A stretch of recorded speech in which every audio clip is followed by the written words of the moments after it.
Not today, Bubba. Go get him, Bubba. Love you. Not today, Bubba. Gordy, can I bother you for a second?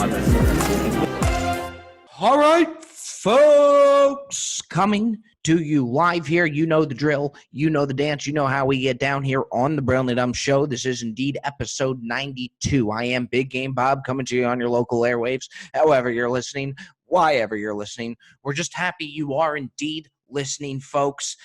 Very interesting thing coming to episode 92. There was a little bit of a buzz here on the Brilliantly Dumb Show. We have our most recorded episode we have had to date. We have had Michael B. Jordan on. We have had Forrest Galante on. We have had Jordan Belfort on.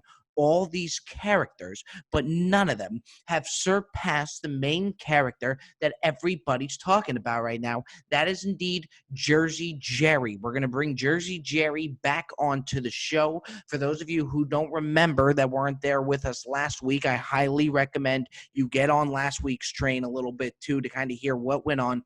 Through our sponsorship with BetMGM, what we decided to do, rather than me sitting here and give you picks, we give you the character of all characters to come and give you picks. Jersey Jerry fighting, scratching, and clawing his way to have his own segment on the Brilliantly Dumb Show. He's got to hit 7 out of 10 picks that he gives the fine folks, you people that we love so dearly on the Brilliantly Dumb Show. 7 out of 10. To get and have his own segment on the Brilliantly Dumb Show. Now, last week, for those of you who missed it, he picked a horse. Yes, I said it, a horse. Not the Lakers, not the Yankees. He came out of left field, and he indeed gave us a horse. Yes, he gave us a horse, believe it or not. So what we're going to do here, we're going to bring Jersey Jerry on. Sweet Melania was the horse, and I got to be honest, it was a devastating loss. Absolutely devastating. He gave Sweet Melania. There's footage of him watching it, which is just hysterical. But Sweet Melania, his horse, had this thing won the entire way. It was absolutely devastating. Again, we caught his reaction. We have it on our Instagram. I'm going to go ahead, Grace Ibrahim, wherever you are in the world right now.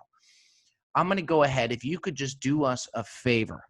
Okay, we're going to play the recording of Jersey Jerry watching the horse. And again, it was a photo finish. Sweet Melania just lost. She was winning the entire race. Absolutely devastating. Let's go ahead and play that footage of Jersey Jerry watching his first pick lose. That is Sweet Melania. Get up, Ortiz! Get her up there, Ortiz! Go ahead, sweetie! Go ahead, sweetie! Go ahead, sweetie! Get her up there, sweetie! Get her up there, sweetie! Get her up there, sweetie! Let's go! Get her up there! She lost. She lost. She lost. Absolutely devastating. It really was. I mean, I don't know where he was watching it. I think it was his living room, but just an awful way to start. And look, folks, I wanted to bring Jersey Jerry back into the mix. We had him on before because the guy is such a character that he's almost too much of a character to where you don't even it's hard to believe that this is really him. It is, which is just insane. He's just too much of a character, but people are loving him. Again, it was our most downloaded episode last week. And with that, I say no more. We bring back in Jersey Jerry to give his next pick. For the Jersey Jerry, this is Jersey Jerry Turnpike Takes. Folks, let's bring him in. Jerry, what's up, buddy? How you doing? What's up, Bobby? Jerry, what is on your chest? It's my chain, Bob. It says Jersey Jerry. I had a fan send it to me from Idaho. See it? You probably had to pay $500 for shipping. How heavy is that necklace, Jerry? It's heavy. It's heavy. I think it's welded. Like welded together. Jerry, do you go to the grocery store with that? I won't go to the grocery store, but I'll walk around the neighborhood a little bit.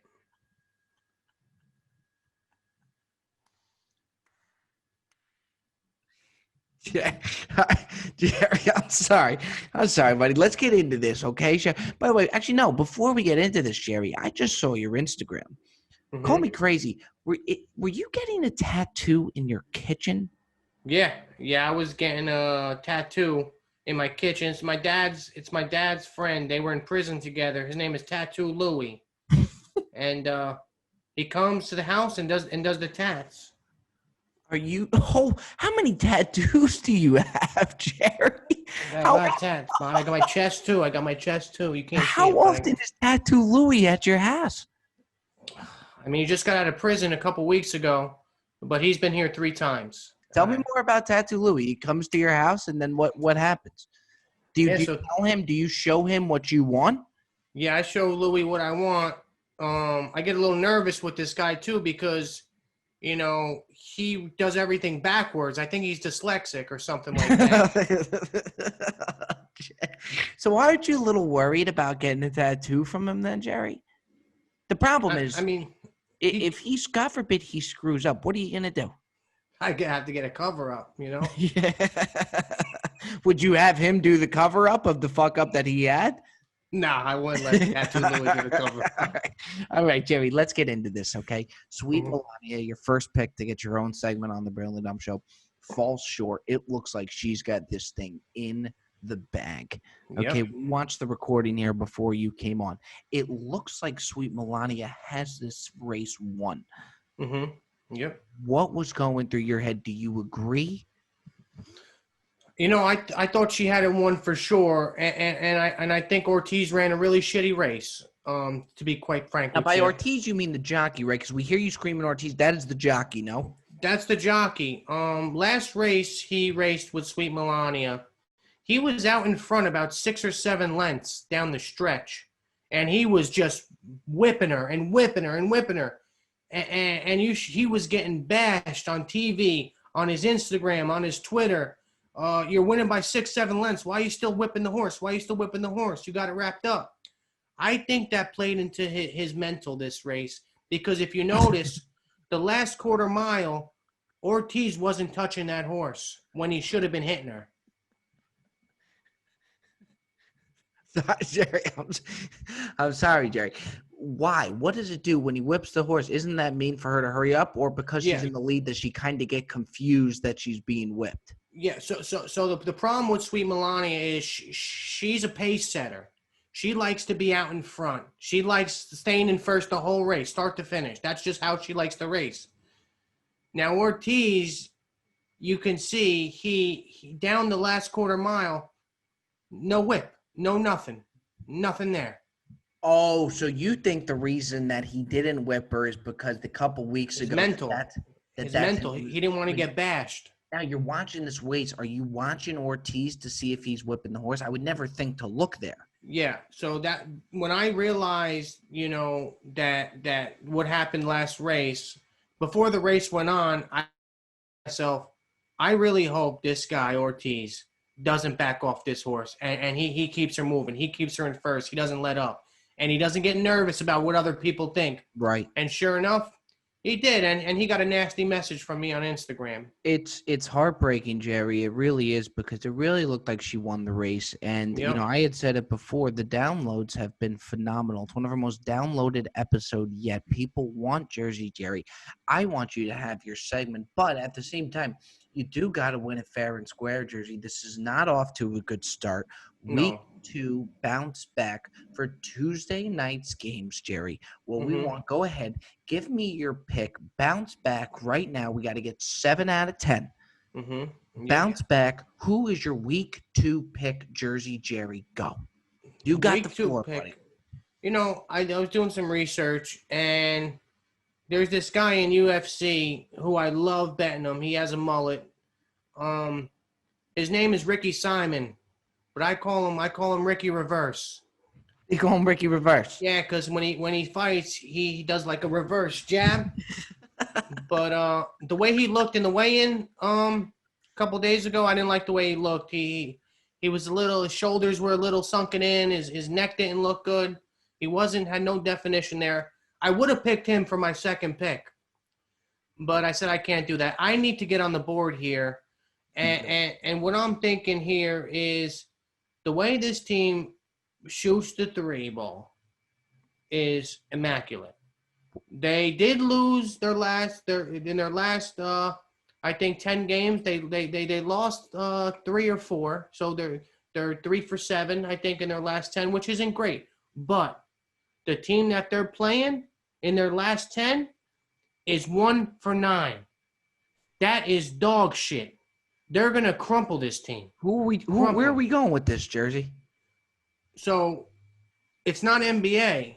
It's WNBA. It's the women. Oh my dear Lord.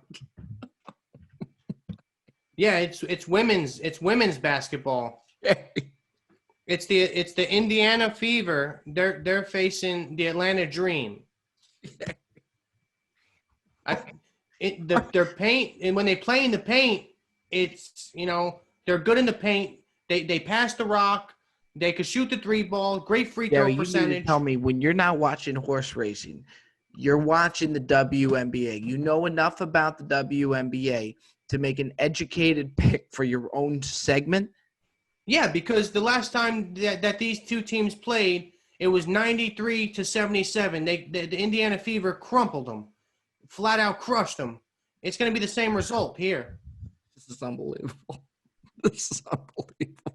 I mean, I think it's a pretty good pick because on paper. So you go from UFC. I think you're going to take a UFC pick. You're going to go WNBA. But hey, this is your segment here, Jerry, presented to you by MGM. You want to go WNBA, fine. My question to you is, Jerry, is it a money line? Do you know what the money line would be for something like this? No, I'm not worried about the money line at all. I mean, these two teams. Let's say the money line's minus 500. You're telling people to go put $100, risking 500. That's how confident you are in the Indiana Fever, if it is that high. That high. I don't think it's going to be that high. I think it's going to be probably somewhere between minus 200, minus 250, around there. I mean. Like I said last time I was on the show, I put 500 on Melania. It lost. I took a loss, and I took it like a man. But I'll double down here. I'll put 1,000. Jerry, what got you into WNBA? So I used to. By the way, it's nothing against the WNBA at all. No, to me, it's just pretty bizarre, and the reason I'm laughing here is for you to go from horse racing to now come back week 2. I thought you were going to do UFC with Ricky Reverse. And then you hammer me on WNBA. I just was not expecting it. That's our bet. Indiana Fever? Indiana Fever, yeah. Money line. Put the house on them. Okay. But yeah, I used to coach. I used to coach my little sister's basketball team. Okay. And is that what got you into the WNBA? Yeah, it's just another sport to bet on and something to watch. And, I thought I was a pretty good ref too, and the women play just as tough as the men. They do. No really difference. It's high pays too, Jerry. So what we're gonna have to do now with the folks of the Brilliantly Dumb show is we're gonna have to go and watch the Indiana Fever. The problem we have, Jerry, is you're giving us a lot of stuff that we may have to stream. It would be nice if you could do something that would be national TV. Sometimes they have these games on ESPN. We had people, streaming horse racing. Yeah, probably for the first times in their lives for most of them, and they're doing it. So, Jerry, people are following you here. If you want to stick to your guns, you're going to go Indiana Fever. Is that correct? Yep, I'm sticking with my guns here. I'm going Indiana Fever, money line. Okay. It's a mega lock. All right, and do me a favor. Give Tattoo Louie a break, all right? You got a shit ton of tattoos on there. Just take a little bit of a breather from that. Focus on your fever, okay? Yeah, I got Indiana Fever. Yes, you do, Jerry. Yes, you do. There you have it, folks. Jersey Jerry back for some more. Jerry, we love you, and I cannot tell you, and I mean that, I can't tell you how much I'm pulling for you. I will be watching the Indiana Fever come Tuesday night. We'll see you then, no? Yeah, this last bet that I gave out, it hurt, and I know I hurt a lot of people, and I let a lot of people down, but I'm back, and this one's going to be a lock, 100%. Jerry, you're an absolute beauty. We love you. Again, we are pulling for you, folks. There you have it. That is our guy, Jersey Jerry, locking in his pick. That is indeed the Indiana Fever Folks, we will move on here on the show. Jerry, we will see you Thursday, okay? I apologize. We're actually going to see you Friday, if that's okay, Jerry. We'll get your Yeah. Kentucky Derby pick. The way I realized it, by the way, in order to have you start on episode 100, if you win, we would actually need to go back-to-back. So you can't take the week off on Thursday. You know what I mean? No problem. Yeah, that's fine. The math just didn't add up, and that's from my end. So we'll bring you back come Friday, Jerry, 2 a week. Come on, let's get this first one, okay? I'm going to get on the board here, Bob. Get on the board, buddy. We'll see you Friday, okay? Later, buddy. Stay out of trouble, buddy. I love you. Love you, Bob. Bye. I got to tell you, folks, I'll be the first to tell you, I just love Jersey Jerry. I know you folks do. You just never know what's going to come out of the guy's mouth, and I got to be quite frank with you. I hope he wins this segment. I really do. He's 0 for 1. It's not looking good right now, but you just do not know what's going to come out of this guy's mouth. The uncertainty of Jersey Jerry keeps you coming back for more. He gets ready to come on to these chats. I can't wait for him to come on. It's exciting. But anyway, with that, we keep the Brilliantly Dumb show here moving on. You know, Grace Ibrahim, wherever you are in the world right now. Every now and then I go through my closet, Grace, and I kind of organize, rearrange, look back at my old yearbooks and all of that good stuff. And I came across my high school schedule. Okay, my junior year of high school, my schedule. What the hell were we learning? You know, you talk about just setting me up for failure.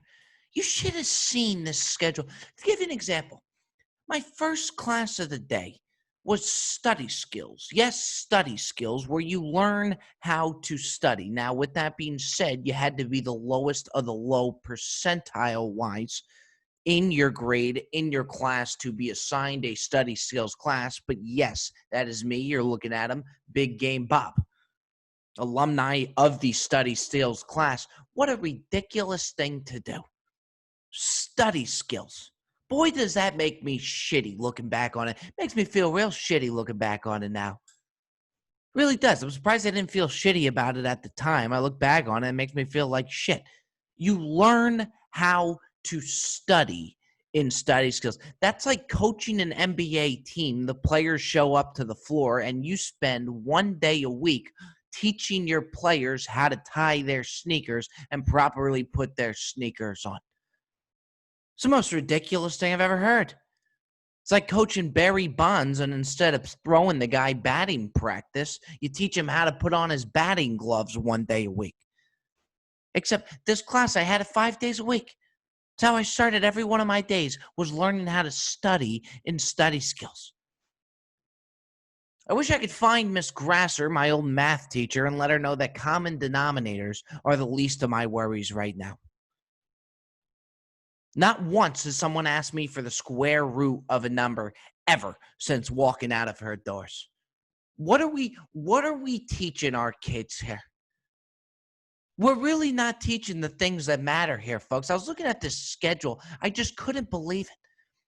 Miss Grasser's class, no, look, I love Miss Grasser. But we used to spend our time deciding whether or not a triangle was obtuse or acute. And I believe, if my memory serves me correct, obtuse is anything over 90 degrees. Acute is anything under 90 degrees. Is there somebody, maybe I'm wrong, is there somebody from my class that has a job right now where they call them in and say, hey, John, we're really going to need you at work today. We're having a crazy day. John shows up to work. It's just a bunch of triangles. It's just 5 triangles. Acute, acute, acute, obtuse, obtuse. Okay, thank you very much, John. Thanks for stopping by. Thanks for bringing your protractor along. Has anybody ever had to use their protractor since leaving high school or middle school? You ever had to bust that thing out? Sweetie, we got to turn around. We got to go back home. Why? Did you forget your mask? No, I actually forgot my protractor. We're going grocery shopping. Why do you need your protractor? I don't need my protractor for anything. We are not teaching the things that matter. You should see this schedule. It was absolutely ridiculous just to look at. For example, in gym class, I looked and I saw gym class. I remember back to my junior year of gym. We used to spend an entire semester playing badminton. Yes, folks, badminton. When was the last time you found yourself in a badminton game where you won some money in a badminton tournament? Most of you probably couldn't even spell badminton. We played it for a full semester. People take my money on the golf course all the time. However, if they ever catch me on a badminton course, it's going to be bad news for them. When that day comes, if it ever does, if you catch me on a badminton court, it's going to be a long day for my opponent. Meanwhile, I'm just throwing 50s around left and right on the golf course because I can't make a putt. But my junior year of high school, I spent an entire semester just playing badminton. I don't know how to change a tire, but I got a better backhand than Roger Federer when it comes to badminton.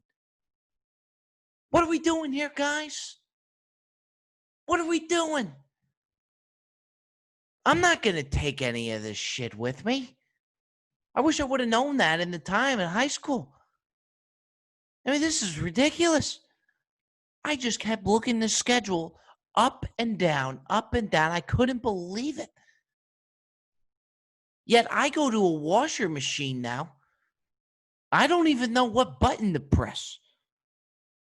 Those are the things that matter. We got a new machine in our complex. There's got all types of buttons on it. Permanent press. You got the delicates. You got the whites. You got the colors. I want to know, is permanent press for my sheets and covers? Do I do delicates for that? Why, if I click delicates, does the washer give me less of a time than if I click colors? If I click colors, it washes for 38 minutes. If I click delicates, it only does 28 minutes. What if I want to put my clothes in delicates and get the same wash it would get X colors? I don't know. Now, if I click colors and one of my white socks happens to get thrown into that, will that be a problem for the rest of the batch? Or is it okay if I let one slip into the colors? One white Adidas socks goes into the colors. Does that just screw everything up? I do not know. These are the things that matter, folks. I got to post this on my Instagram, the schedule. It's just... Mom and Dad, I know you guys are listening. I'd like to think you guys asked me how my days were and maybe thought, oh, geez, what the hell is he doing? What are they teaching this kid? And look where I am now. In my living room recording the Brilliantly Dumb show, and I got to be honest with you. Call me crazy. I think it's really worked out. Miss Grasser, I love you wherever you are. Anywho, we are moving on. All right, folks, we keep things moving along here. The Brilliantly Dumb Show, episode 92. We all know we do not close any episode down without everybody's favorite segment. It is indeed that time. It's the Ask Bob segment, week by week. Tuesday after Friday, Tuesday after Friday. Following that Tuesday, I tell you, fine folks, file on In the DM. Submit your questions to be featured for the Ask Bob segment. We've been getting a lot of submissions coming in this week. Really appreciate that, folks. I love seeing them all. I try to get to as many as I can. Starting us off here, we're going to do two. We've been doing a lot of the top fives. Love the top five questions, the Mount Rushmores. Those are always spectacular. We're doing two questions here today that are not a top five. First one's coming from Jimmy Grandal, St. Joseph, Missouri. Hey, Bob, longtime listener, standard question here that I'd love to have an answer from you. If you won the lottery for 10 mil, what are you doing? Yeah, it's a common one. People always ask that. I've always wondered. I mean, I think it's a no-brainer, and I know a lot of people say it. I really do mean it. It'd be a no question. I would go to my parents and I would say, "How much do you guys want?" It'd be a small token of appreciation for everything that they've done to me. I would say, take whatever you guys want. Let me know whatever you leave me after. From there, I don't really. I mean, I'm not a big car guy. Cars, I just want to get from A to B. I've spoken about this prior. I just want to get to A to B. I don't need anything too fancy. Just get me from A to B, however that may be. I don't need the Lamborghinis, the Ferraris. I maybe a nice BMW. I could do a BMW. I think that would be nice. And then probably get a nicer place here in LA. I mean, I have a one-bedroom now. It gets me by, but you'd be amazed at the things that you don't have the appreciation for. growing up. Like, I've always had a dishwasher growing up. I don't have a dishwasher in this apartment. You can never hit the spots that a dishwasher can on your silverware, on your plates, on all of that good stuff. Do me a favor. Try cleaning a wine glass without a dishwasher. Start that. Let me know when you finish. I don't think you'll ever finish. You cannot hand clean a wine glass. We take this stuff for granted. I would take any place with a dishwasher. I would take any place with central AC. Another thing I took for granted, central air conditioning. Get me a decent car that takes me from A to B. Get me a dishwasher and get me central air conditioning. I'm good to go. I look at things different now that I don't have central air conditioning. I see a mansion, I think to myself, wow, they must have central air conditioning. If I go to somebody's house, it's not the right thing to do, but I do it and they have central AC, I turn that sucker down to 65 just because I can. Just to kind of experience what that central air conditioning is like, and I just crank it down till they start shivering and wondering why their roommate turned it down to 65. In reality, it's the guest that came over that just turned it down to 65. I just wanted to have that experience again. So to answer your question here, I would give whatever my parents wanted, whether they wanted to buy a house, whatever it may be. I would get a decent car, Bobby BMWs, get me from A to B. And then I would get a decent place in LA. All I need, I don't need a whole lot, just a dishwasher and central air conditioning. And then do a boys trip. Take the fellas out. We do like a golf trip. I think that would be a lot of fun. And then I'd have a shitload of money left over, depending on how much my parents needed. But yeah, that's what I would do. Don't take dishwashers for granted, folks. That's kind of where I'm going with this here on the Brilliant Dumb Show. Moving on, we got from Stephen Glomax, Edmond, Oklahoma. Bob, wanted to get your thoughts on the bubble playoffs right now. Love it or hate it. Look, I think it's hard to love it more than when you had fans. It's a much different atmosphere. Like Luka Doncic hit that buzzer beater, and I'm thinking to myself, to beat the Clippers the other day, I'm thinking to myself, that buzzer beater would have taken place in Dallas. If he hit that shot in Dallas, it's just a total different vibe to it. So it's hard to have it without, fans. It's definitely not the same. My God, has Adam Silver done just an incredible job of putting people in this bubble and making it work. You watch these NBA games, and from a viewer standpoint, of course, the players, it's different. I feel like they could definitely feel that, the fans not being there. But from a viewer standpoint, you really don't notice too much of a difference the way that they did all the theatrics to it, and they got the fake fans in the back, and it's really legit. It really is. I think they've done an unbelievable job. And another thing that you're getting with these bubble playoffs, how about the couch days we're getting here, folks? I mean, I'm Pacific time as well, so I wake up. By the time 10 o'clock hits, I have an NBA game to watch. There's golf on right away. There's baseball on right away. They're starting early. I mean, the couch days have just been superb because you're getting playoff sports from the time that you wake up till the end of the day because they're in this bubble. So they got to spread it out accordingly rather than just having all the games run at a prime time 8 o'clock, 7 o'clock slot. Now you got football on the way. So to be quite frank, I've actually been really happy with the way things have been going here. I really have. I think they've done an awesome job. And look, I think Adam Silver should be president in 2024. I really do. This guy's absolutely spectacular. It's a good time for sports. It's a good time for the Brilliantly Dumb Show here. Episode 92, folks. That does it here. Keep things moving on next week, Tuesday, episode 93. We got me. I'm sorry. My apologies. It's Tuesday right now. Next episode, Friday. We bring back Jersey Jerry. Folks, keep an eye out for his team tonight to see if he could hit his pick. My God, that guy's something else. He really is. Can Jersey Jerry win his own segment? Folks, this is the Brilliantly Dumb Show. I am Big Game Bob. We will see you Friday, folks. You all take care now.